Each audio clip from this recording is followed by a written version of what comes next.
देवकी जी हाथ जोड़ के खड़ी मिलेगी। बोलो राधे राधे, बोलो बलराम भगवान की जय हो। इस प्रकार से बलराम जी का विवाह हुआ। अब तो कन्हैया के विवाह की बात चल रही है। परीक्षित जी ने कहा तो वो आगे बताए कि भगवान भीष्म सुत रुक्मणी रुचिरा राक्षसैनि विधान उपयेति सुतः। कुंडलपुर नरेश राजा भीष्मक है। कौन है? राजा भीष्मक कुंडलपुर नरेश है। और जब कुंडलपुर नरेश राजा भीष्मक के यहाँ 5 पुत्र और 1 कन्या का अपहरण हुआ। कुंडलपुर नरेश राजा भीष्मक के यहाँ 5 पुत्र 1 कन्या का अपहरण। और जब 5 पुत्र 1 कन्या के अपहरण के बाद इनकी पुत्री रुक्मणी भी सयानी हुई। देखो, अगर भगवान प्रकट होते हैं, प्रभु जब जब अवतार लेते तब प्रकट होते, कभी राम बनते, कभी कृष्ण बनते, कभी नरसिंह बनते। तो लक्ष्मी भी जब जब आई है तब प्रकट हुई। जब सीता बनी तो पृथ्वी से प्रकट हुई, और जब रुक्मणी बनी तो कमल के पुष्प पे उत्पत्ति हुई है। बोलो रुक्मणी मैया। आज इसी रुक्मणी की कमल के पुष्प में आज इनके 5 भाई हैं। रुकुम गज रुकुम रथ रुकुम बाहु अनंत रुकुम केस रुकुम माली रुक्मणी शाश्वतासते। रुकुम केस रुकुम ये 5 आज नारद बाबा पहुंचे और भीष्मक जी ने पूछ दिया मेरी पुत्री के लिए कोई घर बताओ। बोले यशोदा नंदन ब्रजनंदन श्री श्याम सुंदर रुक्मणी के लिए सुयोग है। और जैसे रुक्मणी जी ने सुना कि नारद जी ने बताया है कन्हैया इतने बड़े बलवान हैं कि 3 दिन में मौसी पूतना का तत् किया, अगासुर बकासुर त्रिनासुर आदि आदि राक्षसों का कल्याण किया है, इतने बड़े वीर हैं। और यहाँ तक कि 11 वर्ष में अपने मामा कंस का भी वध किया। जब ऐसा सुना तो रुक्मणी जी ने कहा प्रभु अब तो हम तुम्हीं से वर्ण कर लेंगे। आज वर्ण करने की जब बात सामने आई कि अब तो हम तुम्हें ही वर्ण। रुक्मणी जी ने तो कन्हैया को वर्ण मन ही मन में कर लिया। लेकिन रुक्मणी का जो भाई जिसका नाम है रुक्मी, और रुक्मी ने भगवान के बुआ के पुत्र शिशुपाल के साथ में संबंध पक्का कर दिया। और रुक्मणी को जब मालूम हुआ कि आज मेरा विवाह शिशुपाल से होगा, रुक्मणी ने एक पत्र लिखा। पहले पत्र चलते थे, आजकल तो मीडिया ने सब देश बर्बाद कर दिया। और पत्र लिखा और पत्र लिख करके रो रो कर दिया प्रभु कन्हैया अगर तुम लौट करके नहीं आए और मुझे वर्ण नहीं किया तो मैं अपने प्राणों का अंत कर दूंगी। अपने प्राणों का अंत कर दूंगी। जिसने अपनी सौंप दी प्रभु के हाथों डोर, उलझ कभी सकती नहीं सो पकड़े नंद किसको। आज रुक्मणी जी ने जैसे पत्र लिखा, चारों तरफ देख रही है, विवाह का समय नजदीक आ रहा है, 5 दिन शेष बचे रुक्मणी के विवाह के लिए। एक सुदेव नाम का पालीवाल गोत्र का ब्राह्मण आया। सुदेव नाम के ब्राह्मण जो पालीवाल गोत्र के हैं, रुक्मणी जी ने कहे ब्राह्मण मेरा एक काम कर दो। बोले क्या काम है पुत्री? ऋषि रुक्मणी से ब्राह्मण ने पुत्री कहा, पुत्री कहने लगी आप मेरे पिता बन गए हैं, पिता का धर्म है कि आप मेरा कन्यादान कन्हैया से करा दो। मेरा पत्र एक कन्हैया श्याम सुंदर द्वारकाधीश के पास भेज दो। हे ब्राह्मण, क्योंकि साधु संत ब्राह्मण का एक ही आशीष रहता है कि परिवार में कभी विघटन न हो, परिवार में कभी। रुक्मणी जी ने जैसे पत्र ब्राह्मण को दिया, वो तो साक्षात लक्ष्मी थी। उस पत्र के साथ 5 सोने की मोहरें की दान थी। अब तो ब्राह्मण के चेहरे पे मुस्कान आ गई। बोले अब तो दक्षिणा भी मिल गई, रास्ता का किराया भी मिल गया, चल भी है। और इसी द्वारका पहुंचे, द्वारका में सुदेव नाम के ब्राह्मण पहुंचे, देखा चारों तरफ बड़ा महल है। कन्हैया ने देखा ब्राह्मण चकित हो जाएगा। कन्हैया तुरंत एक छोटा सा भेष बना करके ब्राह्मण के पास आए। अरे ब्राह्मण, जो तुम्हें रुक्मणी जी ने पत्र दिया वो मुझे दे दो ना, वो पत्र दे दो। ब्राह्मण चकित हो गए, इस बालक को कैसे पता है कि मैं पत्र लेकर गया? मैंने देखा नहीं, बेचारा नहीं, ब्राह्मण को कैसे पता? मैं पत्र लिख रही। तो तुम कौन हो? बोले किसी से कहोगे तो नहीं? बोले नहीं। बोले हम ही कृष्ण हैं। ब्राह्मण ने तुरंत आज पत्र दे दिया, और जिस ब्राह्मण ने आज पत्र दिया और पत्र को देख के लीलाधारी क्या कर रहे हैं। पत्र पढ़ के कन्हैया के नेत्र में से हे राधा हे रुक्मणी, ये तुमने क्या किया? न तुमने देखा न समझा हो, इतना हो बड़ा रिश्ता जोड़ दिया। तुरंत मन रूपी पुष्पक रूपी एक घोड़े को तैयार किया और तैयार करके आज कुंदनपुर नगर की ओर चल दिए। अरे श्री रथ पहुंचा कुंदनपुर नगर में। जरा सिंह शिषपाल के रे प्रभु, बोले हाँ देखो कन्हैया आ गया है, कन्हैया आ गया है। चारों तरफ हाथी घोड़ा अस्त्र शस्त्र सेना को लगा। भैया आज रुक्मणी जी जा रही है कौड़ी से सुहाग बल, क्योंकि सुहाग कई कई जगह 6 जगह से लिया जाता है। कुछ लोग भूरे से सुहाग मांगते हैं, कुछ लोग रजत से सुहाग मांगते हैं, और कुछ लोग गौरी के मंदिर में सुहाग मांगते हैं। देव पूज पद कमल तुम्हारे और सुर नर मुनि सब। आज इस मैया के दरबार में पहुंची और सुहाग मांगने के लिए। कन्हैया बोले रुक्मणी मैं आ गया हूँ। बोले आ गए? बोले हाँ प्रभु। बोले तो चले? बोले तो फिर अपने कुंडल दोनों हिला दो जिससे सेना सो जाए। अजय श्री सेना सोई। रुक्मणी जी बोली सुनो कन्हैया तुम बदनाम हो जाओगे, इसलिए रथ हम चलाएंगे, और जो रथ चलाएगा उसी ने तो हरण किया। बताओ। अच्छा लोग कहते महाराज भूल हो गई। ये बताओ जनक जी का जो धनुष था राम जी ने तोड़ा या जानकी जी ने? कुछ लोग कहते हैं लेट चढ़ावत खेचत गाढ़े और काऊ न लखा देख सब। भगवान राम जी ने तो चुवट टूट रघुपति छूते ही टूट गया, क्योंकि उसमें दधीची के प्राण थे। जैसे ब्रह्म ने छुआ तो जीव भगवान में समाहित हो गया, धनुष टूट गया। ऐसी आज रुक्मणी जी का हरण रुक्मणी जी खुद कर रही, रथ को चलाने लगी। भगवान ने आज वेदमयी शंख को बजा दिया। रुक्मी कहता भैया बहन का हरण हो गया, हर गई हर गई हर गई हर गई हर गई हर गई। बोले क्या हुआ? बोले तुम्हारी शिषपाल चली गई। बोले कहाँ? बोले हरण हो गया।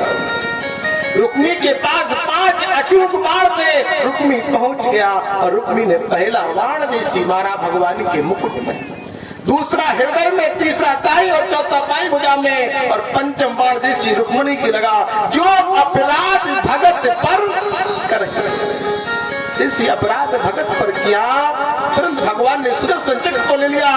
रुक्मणी बोली प्रभु मेरे भाई को मत मारो, ये मेरा भैया है लेकिन आपका भी सहारा है। मेरा तो सिर्फ भाई है लेकिन आपका भी सहारा है, आपका भी सहारा, इसको छोड़ दो। तब कुंडनपुर नगर में आकर के सभी ने भगवान का तुम्हारे से विवाह किया है। वो द्वारकाधीश भगवान की।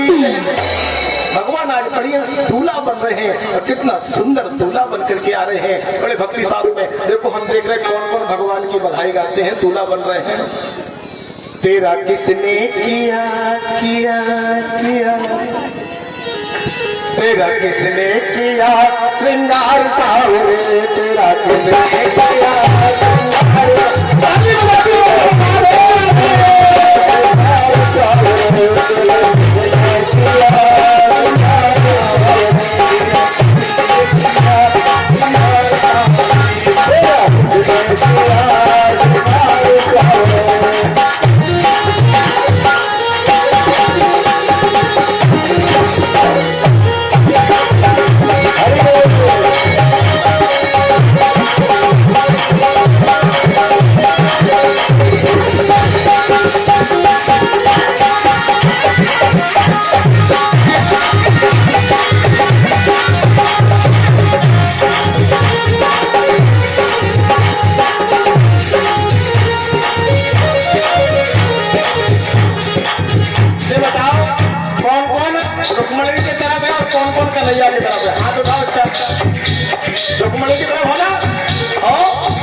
आज से मेरे लिए धारी भक्त भगवान अपने विचारों को प्रकट करते हैं।